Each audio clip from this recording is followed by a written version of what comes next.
guys, nagprito tayo ng tuyo guys. Kasi gagawin ko siya guys with some sour na tuyo. Yan, kasi request na anak ko guys.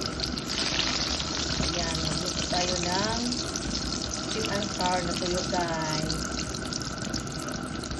Ayan, ang ating tuyo. At meron din akong lutong scrambled egg guys. Kasi request ng anak ko na laki guys. Gusto niya kumain ng scrambled egg. Ayan guys.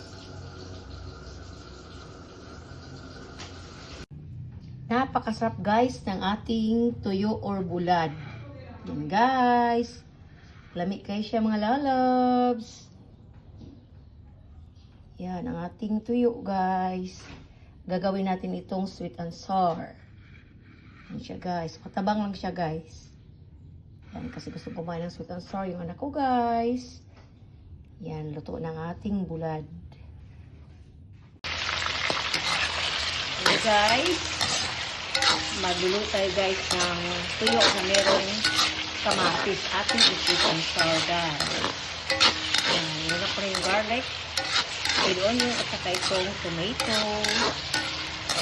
Yan, tapos mamaya guys, lagyan ka ng konting oyster sauce, vinegar, tapos sugar, salt, at magic sarap.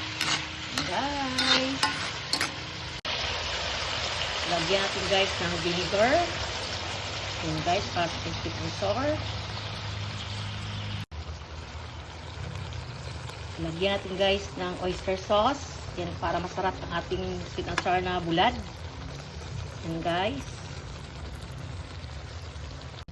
Yan na guys, nilagay natin ang ating tuyo para sa ating sweet and sour na tuyo guys. Sweet and sour na bulad. Yan, masarap ito guys. Yan siya mga lalabs. Kasi request ng anak ko guys. Yan, bigla lang siyang nag-request ng ganito ba? Sweet and sour na tuyo daw. Sabi ko sige. Magluto tayo ng sweet and sour na tuyo. Yan, sabaw ko guys, masarap. Ang asin niya guys, sakto lang. Hindi rin sobrang asin. Sakto lang talaga siya guys. Yan. Tapos, may tamis siya kunti. Lagyan ko rin siyang kunting salt. Magic sarap. Yan. Yan guys, ang ating sweet and sour nga bulad. Sweet and sour nga tuyo. Yan siya guys. Masarap siya guys. Sino bang kumakain ng sweet and sour na tuyo? Yan, lamig kayo siya mga lalabs. Ang ating sweet and sour na tuyo. Yan, kasi request ng anak ko, kaya yan. Lutuan ko agad sila guys ng sweet and sour na bulad. Yan. Ito ang ilan siguro nila guys. Tapos meron ding scrambled egg. Oh, may scrambled egg din guys. Ito lang muna kasi hindi, sabi nila hindi daw sila muna ng karne. Bukas na daw. Yan guys. Ang ating sweet and sour na tuyo or sweet and sour na bulad.